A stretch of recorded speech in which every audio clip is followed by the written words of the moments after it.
Hello student welcome to Lakshmi math point. Lakshmi math point रे आपण मानक स्वागत। आज आम पढ़ा 10वीं श्रेणी भौतिक विज्ञान प्रथम अध्याय सेटा पढ़ा ऑलरेडी सरी तुम मानकर सब तो रिवीजन क्लास करवा। ए रिवीजन कहीं करवा ना FA1 एबे आसुचे एग्जाम FA1 से FA1 रे पढ़िबो तेणु एटा को रिवीजन करदवा भल भाबे। देख जो क्वेश्चन गुड़िक परीक्षा उपयोगी से क्वेश्चन ऊपर आलोचना करवा, एपट सेपट किसी आलोचना करवा नहीं। देख प्रथम कौन ना चैप्टर ना कौन ना रासायनिक प्रतिक्रिया और रासायनिक समीकरण। रासायनिक प्रतिक्रिया और रासायनिक समीकरण। देख जे आमे जदि कहिबा जे रासायनिक समीकरण बा रासायनिक प्रतिक्रियाटा कौन ना कम्प्लीटली अप्रत्यावर्ती अर्थात फेरी पारिबो नाही। जेमिति आमे कहिबा कौन ना आमर अंगूर पची जीवा, पची गने पुणी आमे भल अंगूर पाई परिबा कि पाई परिबानी। जेमिति क्षीर दही हे जीवा कहि परिबा। आ कोन कहि परिबा ना माने कम्प्लीटली माने से कोन अप्रत्यावर्ती हेतियो माने प्रतिक्रिया दी। तो सेटा को आमे कहिथौ रासायनिक प्रतिक्रिया। भौतिक परिवर्तन कहले कोन होछ ना से ता पूर्व अवस्था को फेर परतो अर्थात प्रत्यावर्ती होइतिबो। तो सेटा को आमे कहउछु कोन ना भौतिक परिवर्तन। जेमिति आमे गोटे मैग्नीशियम पात को जळेबा, तो मैग्नीशियम पात को जळेले आमे सेथरे हला ब्लू फ्लेम सहित से जळिबो। देखो जे ब्लू फ्लेम सहित हला से जळिबो सेथिरु किछि पाउंस भारिबो, धळा रंगर पाउंस सृष्टि हबो। सेटा को आमे कहउछु मैग्नीशियम ऑक्साइड बोली आमे कहउछु MgO मैग्नीशियम ऑक्साइड। तेणु आमे जानले कोन ना Mg देखो Mg सहित जेतेले ऑक्सीजन O2 रो रासायनिक प्रतिक्रिया हटला MgO तलाबा मैग्नीशियम ऑक्साइड देउछि। बुझियला भलो भाबे। तेणु एटी क्वेश्चन रहिला कोन ना मैग्नीशियम जेतेबेले ऑक्सीजन संस्पर्श रे जळुछि केमु रंगर लाइट उत्पन्न होउछि आलोक ना ब्लू बा हमर नील रंगर आलोक सृष्टि हुए एवं से जे पाउंसटा सृष्टि होउछि धळा रंगर चूर्ण बा पाउंस जेटा को हमें कहउछु मैग्नीशियम ऑक्साइड। बुझियला। नेक्स्ट आसिला देखो जेतेबेले रासायनिक परिवर्तन घटे सेतेबेले ताहार चारोटी परिवर्तन हुए। भल भाबे मन रखिबो जे जेतेबेले रासायनिक प्रतिक्रिया हुए सेतेबेले ताहार चारोटी परिवर्तन हुए। कोन ना अवस्था रे परिवर्तन आसे, रंगर परिवर्तन आसे, गैस निर्गमन हबो और तापमात्रा रो परिवर्तन मध्य आसीबो। जे अवस्था परिवर्तन हबो जे मैग्नीशियम थिला सेही मैग्नीशियम अछि कि आउ जेतेबेले रासायनिक प्रतिक्रिया घटला से मैग्नीशियम आउ नाही तने अवस्था रो परिवर्तन हला। रंगर परिवर्तन मैग्नीशियम रो रंग जे भलिया थिला से पाउंस रो रंग से भलिया नाही तने रंगर परिवर्तन हला। किछि गैस मध्य निर्गमन होई पारे बा किछि गैस को से ऑब्जर्व करि पारे। आउ कोन ना तापमात्रा रो मध्य परिवर्तन आसीबो जे केते डिग्री सेल्सियस रे हेता हला। सब पदार्थ अलग अलग परिमाण रे रासायनिक प्रतिक्रिया करंती। बुझियला। तापरे देखो जो रासायनिक समीकरण को आमे सूचित करते क्षुद्र एवं संक्षिप्त रूप रे लिखा जाई परिबो। सेटा देखो जेमति देइछि मैग्नीशियम सहित ऑक्सीजन रो रासायनिक प्रतिक्रिया घटला आ मैग्नीशियम ऑक्साइड सृष्टि कला। देखो जेतेबेले आमे मैग्नीशियम टा को आमे ऑक्सीजन सहित प्रतिक्रिया करले तो एई साइड टा को आमे कोन कहिथौ ना प्रतिकारक साइड कहिथौ बा रिएक्टेंट बोली आमे कहिथौ।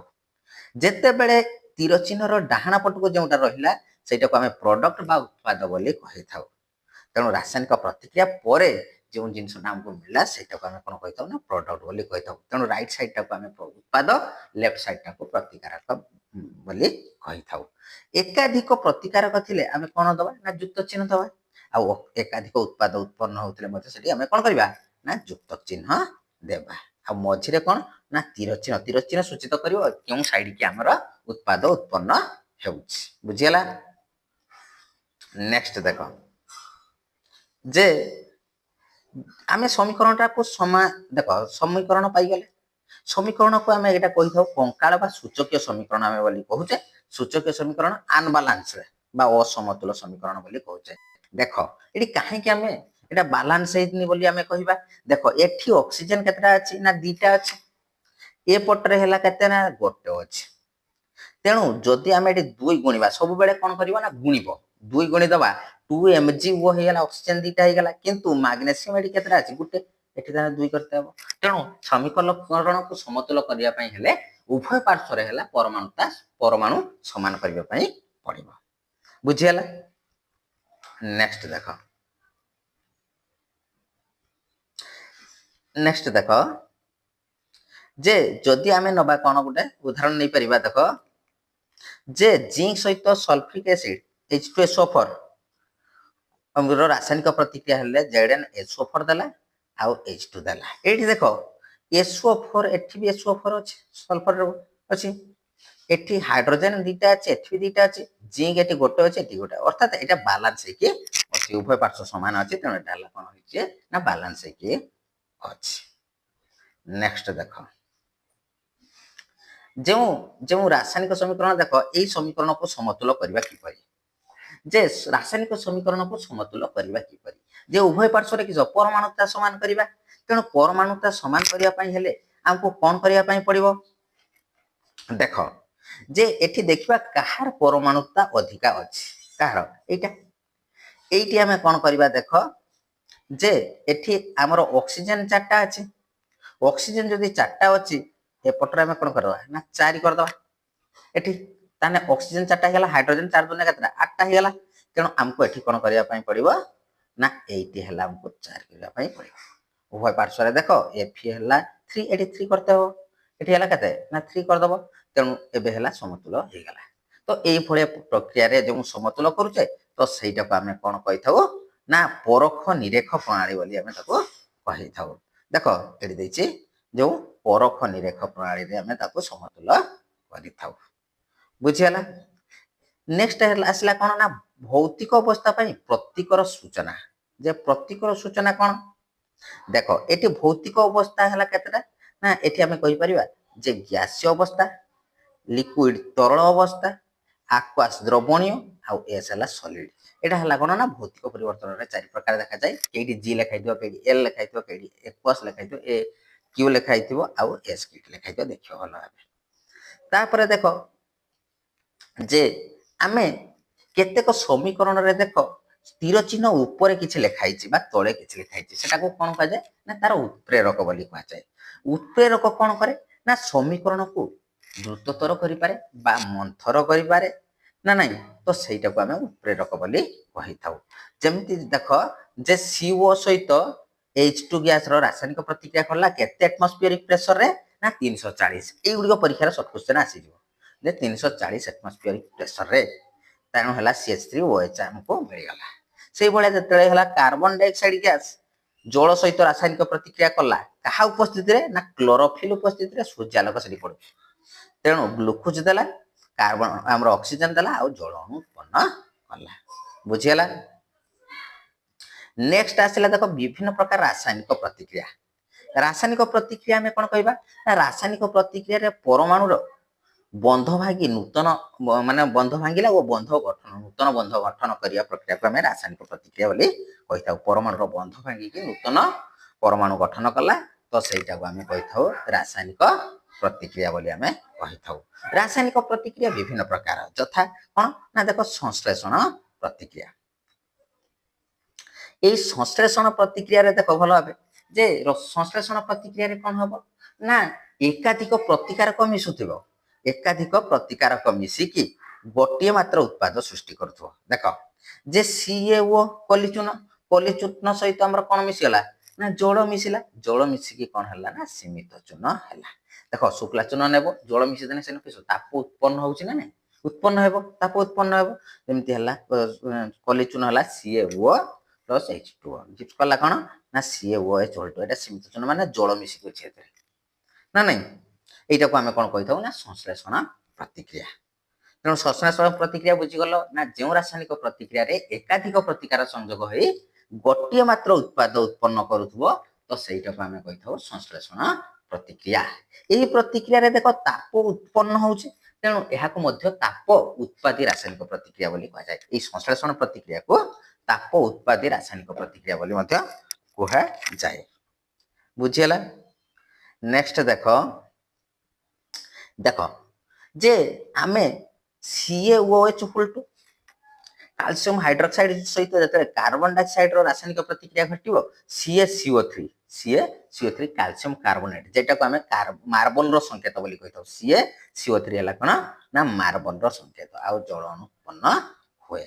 ତେଣୁ ଦେଖ ତୁମ ଘରେ ଯେଉଁ କାନ୍ଥରେ ଚୂନ ଲିପାଯାଏ ସାଙ୍ଗେ ସାଙ୍ଗେ ତ ହେଲା ଧୁଲା ଦେଖାଯାଏନି ନା, କିଛି ସମୟ ପରେ ଯେତେ ହେଲା ସେଥିରେ କାର୍ବନ ଡାଇଅକ୍ସାଇଡ ଲାଗିବ ସଂସ୍ପର୍ଶରେ ଆସିବ ସେତେ ହେଲା ମାନେ ଧଳା ଦେଖାଯିବ। ତେଣୁ ହେଲା CaCO3 ର ସଂକେତଟିକୁ ଭଲ ଭାବେ ମନେ ରଖିବ। CaCO3 ହେଲା କ'ଣ ନା ମାର୍ବଲର ସଂକେତ, ତାର ରାସାୟନିକ ନାମ ହେଉଛି କ୍ୟାଲସିୟମ କାର୍ବୋନେଟ୍। ବୁଝିଗଲ? ନେକ୍ସଟ ଦେଖ ତ ତାପ ଉତ୍ପାଦୀ ରାସାୟନିକ ପ୍ରତିକ୍ରିୟା ବି ସରିଲା। ତାପରେ ହେଲା ବିଘଟନ ପ୍ରତିକ୍ରିୟା। କ'ଣ ଆସିଲା ନା ବିଘଟନ ପ୍ରତିକ୍ରିୟା। এই বিঘটন ପ୍ରତିକ୍ରିୟାରେ କ'ଣ ହବ ଦେଖ, ଯେ ବିଘଟନ ପ୍ରତିକ୍ରିୟାରେ ଦେଖ ବିଘଟନ ପ୍ରତିକ୍ରିୟାରେ ଗୋଟିଏ ମାତ୍ର ପ୍ରତିକାରକ ରହିଛି। ଗୋଟିଏ ମାତ୍ର ପ୍ରତିକାରକର ତାକୁ ତାପ ଦିଆଗଲା, ତାପ ସେ ଗ୍ରହଣ କରୁଛି। ସେ କ'ଣ କରୁଥିଲା ନା ତାପ ଉତ୍ପନ୍ନ କରୁଥିଲା, ୟାକୁ ହେଲା କ'ଣ ନା ତାପ ସେ ଗ୍ରହଣ କଲା। ତାପ ଗ୍ରହଣ କଲେ କ'ଣ ହେଉଛି ନା ଏକାଧିକ ସରଳତର ଉତ୍ପାଦ ଉତ୍ପନ୍ନ କରିଦେଉଛି। ତ ସେଇଟାକୁ ଆମେ କହିଥାଉ ବିଘଟନ ପ୍ରତିକ୍ରିୟା। ଦେଖ ଯେ ଜିଙ୍କ ସଲଫେଟ ସହିତ ଯେତେବେଳେ ତାପ ପ୍ରୟୋଗ କରି ଦିଆହେଉଛି ତାହେଲେ ଫେରିକ ଅକ୍ସାଇଡ ଦେଉଛି Fe2O3, କାର୍ବନ ସଲଫର ଡାଇଅକ୍ସାଇଡ ଆଉ ସଲଫର ଟ୍ରାଇଅକ୍ସାଇଡ ଉତ୍ପନ୍ନ କରୁଛି। ତେଣୁ ବିଘଟନ ପ୍ରତିକ୍ରିୟା ଆମେ ଜାଣିବା କେମିତି ହେଉଛି ନା ଯେଉଁ ରାସାୟନିକ ପ୍ରତିକ୍ରିୟାରେ ଗୋଟିଏ ମାତ୍ର ପ୍ରତିକାରକର ରାସାୟନିକ ପ୍ରତିକ୍ରିୟା ଘଟେ ସରଳତର ଏକାଧିକ ଉତ୍ପାଦ ଉତ୍ପନ୍ନ କରୁଛି ତାହେଲେ ତାକୁ ଆମେ କ'ଣ କହିବା ନା ବିଘଟନ ପ୍ରତିକ୍ରିୟା। ସେଠି ଦେଖ ସେ ତାପ ଗ୍ରହଣ କରୁଛି, ତେଣୁ ତାକୁ ମଧ୍ୟ ଆମେ କ'ଣ କହିଥାଉ ନା ତାପୀୟ ବିଘଟନ ବୋଲି ମଧ୍ୟ କୁହାଯାଏ। ଦେଖ ଏଠି ଆଉ ଗୋଟେ ଉଦାହରଣ ଦେଇଛି, ଦେଖ CaCO3 ଚୂନ ପଥର, ଚୂନ ପଥର ସହିତ ପଲି ତାପ ପ୍ରୟୋଗ କଲେ ଆମେ କ'ଣ ପାଇଲେ ନା ପଲି ଚୂନ ପାଇଲେ ଆଉ କାର୍ବନ ଡାଇଅକ୍ସାଇଡ ଗ୍ୟାସ ପାଉଛେ। ବୁଝି ହଉଛି? ନେକ୍ସଟ ଦେଖ ତେଣୁ ଏଠି କ'ଣ ହଉଛି ରେ ନା ଏ ଯେ ଆମର ବିଘଟନ ପ୍ରତିକ୍ରିୟାରେ କ'ଣ ହଉଛି ନା ତାପ ସେ ଗ୍ରହଣ କରୁଛି ନା ନାହିଁ, ତେଣୁ ତାକୁ ତାପ ଶୋଷୀ ରାସାୟନିକ ପ୍ରତିକ୍ରିୟା ବୋଲି ମଧ୍ୟ କୁହାଯାଏ। এই ବିଘଟନ ପ୍ରତିକ୍ରିୟାକୁ ତାପ ଶୋଷୀ ରାସାୟନିକ ପ୍ରତିକ୍ରିୟା ବୋଲି ମଧ୍ୟ କୁହାଯାଏ। ଦେଖ ଏଇଠି ଦେଇଛି ହେଲା ଲିଡ୍ ନାଇଟ୍ରେଟ। ଲିଡ୍ ନାଇଟ୍ରେଟକୁ ଯେତେବେଳେ ଆମେ ଜଳୁଛେ ସେଥିରୁ କେଉଁ ରଙ୍ଗର ଧୂମ ଉତ୍ସର୍ଜନ ହେଉଛି ନା ବାଦାମୀ ରଙ୍ଗର ଧୂମ ଉତ୍ସର୍ଜନ ହେଉଛି। କେତେ ନା ବାଦାମୀ ରଙ୍ଗର ସେଇ ଧୂମ ଉତ୍ସର୍ଜନ ହେଉଛି ସେଟା କ'ଣ nitrogen dioxide NO2 nitrogen dioxide. ବୁଝିଗଲା? ନେକ୍ସଟ ଦେଖ এই ଚିତ୍ରକୁ ଲକ୍ଷ୍ୟ କର ଟିକେ, ଯେ ଆମେ ଯେତେବେଳେ ଜଳର ବିଦ୍ୟୁତ ବିଶ୍ଳେଷଣ କରୁଛେ ଆମର ହେଲା କ'ଣ ହେଉଛି ନା ଏନୋଡ୍ ଠାରେ ଅକ୍ସିଜେନ ଗ୍ୟାସ ଉତ୍ପନ୍ନ ହେଉଛି ଆଉ କ୍ୟାଥୋଡ୍ ଠାରେ ଆମର ହାଇଡ୍ରୋଜେନ ଗ୍ୟାସ ଉତ୍ପନ୍ନ ହେଉଛି। ଇମ୍ପୋର୍ଟାଣ୍ଟ କ୍ୱେଶ୍ଚନ, ସର୍ଟ କ୍ୱେଶ୍ଚନ ପରୀକ୍ଷାରେ ଆସିବ ଯେ ଏନୋଡ୍ ଠାରେ କେଉଁ ଗ୍ୟାସ ଉତ୍ପନ୍ନ ହୁଏ ନା ଅକ୍ସିଜେନ ଆଉ କ୍ୟାଥୋଡ୍ ଠାରେ ଆମର କ'ଣ ହୁଏ ନା ହାଇଡ୍ରୋଜେନ ଗ୍ୟାସ ଉତ୍ପନ୍ନ ହୁଏ। ନେକ୍ସଟ ଦେଖ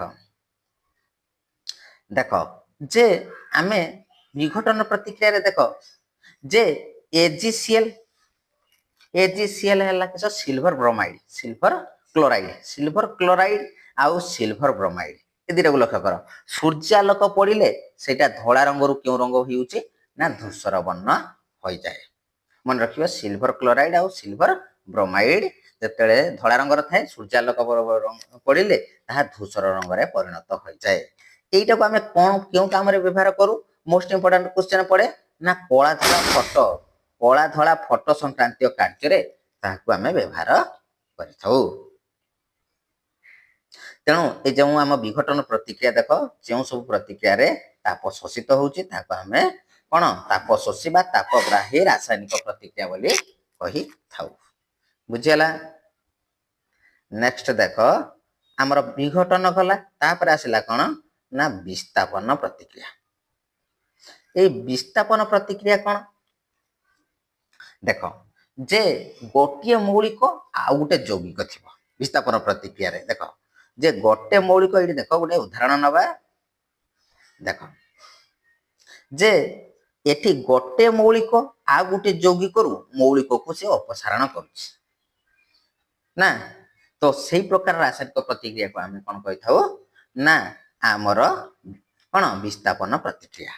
ତେଣୁ ବିସ୍ତାପନ ପ୍ରତିକ୍ରିୟାରେ କ'ଣ ହେଉଛି ଦେଖ ଯେ Fe ନେଲେ Fe सहित CuSO4 कपर सल्फेट रासायनिक प्रतिक्रिया घटला एटी आयरन सल्फेट देदेला ए सल्फेटटा आयरन पाखु चलीगला कपरटा अलगा हो गला कपरटा अलगा हो तो से सूत्रटा कहला कौन ना जो रासायनिक प्रतिक्रिया रे गोटे मौलिक कौन से एक यौगिक मौलिक को अपसारण करे तो सही प्रकार रासायनिक प्रतिक्रिया को आम विस्थापन प्रतिक्रिया बोली आम कही था से भाया देख ये आउ कि जिंक सहित जिते कपर सल्फेट जिंक सहित जिते कपर सल्फेट रासायनिक प्रतिक्रिया घटला जिंक सल्फेट आउ कपर देला ठीक से भाया सीसा सहित जिते कपर क्लोराइड रासायनिक प्रतिक्रिया घटला लीड सहित लीड क्लोराइड देला आउ कपर उत्पन्न है तो यहीटा को आम कौन कही था ना विस्थापन प्रतिक्रिया बोली आम कही था नेक्स्ट आसला देख द्वैत विस्थापन ये लक्ष्य कर ये गोटे सर्ट क्वेश्चन आले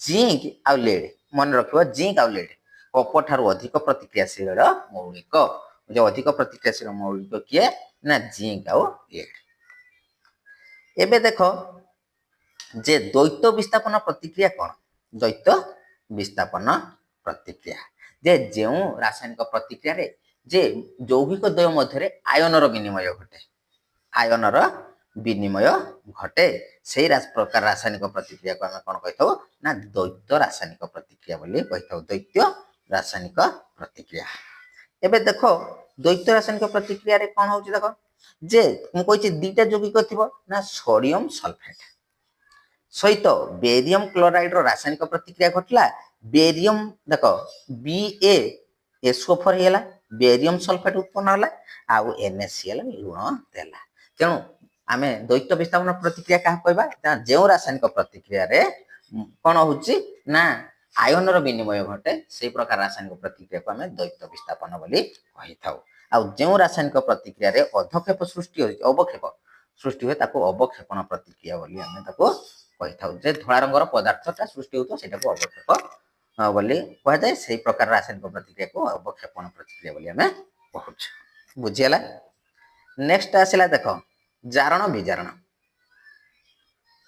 देख जे जारण आउ है कौन विजारण जिते सी ऑक्सीजन ग्रहण करिवो देख जिते सी ऑक्सीजन ग्रहण करिवो तो सहीटा हूँ आम है कौन ना जारित होउछि बोली कहबा आउ जिते ऑक्सीजन हरइबो से विजारित होउछि बोली आम कहबा जिते देख आम नहीं पारिबा जे उदाहरण गोटे नहीं पारिबा देख जे आम CuO सहित हाइड्रोजेन प्रतिक्रिया घटला Cu अलग बाहर आउ जल अणु अलग बाहर देख हाइड्रोजेन पाखक आमर ऑक्सीजन चली जाऊँ से ग्रहण करुच्ची तेणु ऑक्सीजन लाभ करुच्चे से जारण है जिते कपर ऑक्साइड सहित पाखु ऑक्सीजन पलि तेणु किस मानने हरउची से किस ना विजारण प्रतिक्रिया जे गोटे स्थान रे जारण होता बेले आउ गोटे स्थान रे कौन होची ना विजारण होची तेणु यही रासायनिक प्रतिक्रिया को आम कौन कही था ना जारण आउ विजारण रासायनिक प्रतिक्रिया बोली आम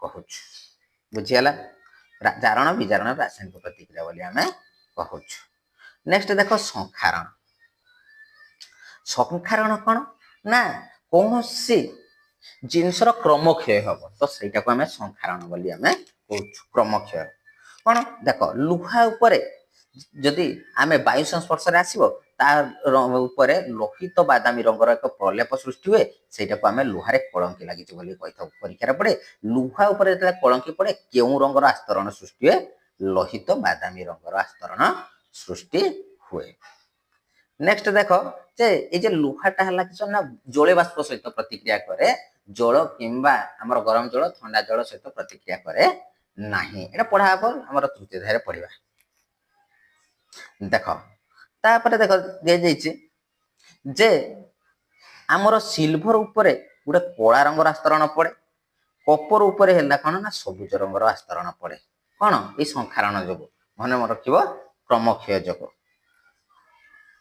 देख क्रमक्षय जो सिल्भर उपरे परीक्षा आसे सिल्भर उपरे कला रंगर आस्तरण आ कपर उपरे सबुज रंगर आस्तरण सृष्टि हुए नेक्स्ट देख जे आमे कहबा किस ना सड़ा अवस्था कौन ना कौन सी तेल जातीय पदार्थ हो कि कौन सी जिन बेसी दिन रही गले खराब हो जाए ना तो सहीटा को तार सड़ा अवस्था बोली आमे कही था तो सड़ा अवस्था को प्रतिहत करने देख बहुत दिन धरी रही जाता चर्बी बा तेल जातीय संस्पर्श आसिले जारित हुए जहाँफल तार स्वाद और गंध बदली जाए तो सहीटा तार सड़ावस्था बोली कही था ताकू निरोध करने आमे ताको प्रतिजारक व्यवहार कर जो रासायनिक पदार्थ जारण को निरोध करे ताको प्रतिजारक बोली आमे ताको कही था देख तेणु से खाद्य सामग्री गुड़ी को बहुत दिन साइती रखापी वायुरोधी पात्र रखा जाए वायुरोधी पात्र रखा जाए जमीती चिप्स उत्पादनकारी चिप्स तुम लेज खाऊ कुरकुरे खाऊ ना ना तो से गुड़िक कंपानी माने ताको जारण को प्रतिहत करने कौन गैस रखी था ना ता भितर नाइट्रोजेन गैस ही भर्ती करके रखी था कौन ना नाइट्रोजेन गैस बुझीगला देख एतिक भल भाव प्रैक्टिस कर नब नेक्स्ट है कौन तुम्हें ये मु 6 नंबर क्वेश्चन टा 6 नंबर क्वेश्चन देख ये 6 नंबर क्वेश्चन टा को भल भाव प्रैक्टिस कर नब प्रैक्टिस कर नब जदि प्रैक्टिस न कर पारल मते कमेंट माध्यम रे जनइबो मु परवर्ती क्लास रे भल भाव बुझेबी आ परवर्ती क्लास रे मु मल्टीपल क्वेश्चन आनेबी जदि वीडियो टी भल लगी थाए तो चैनल को सब्सक्राइब करिवो सांग मान सहित शेयर करिवो लाइक करिवो जय जगन्नाथ।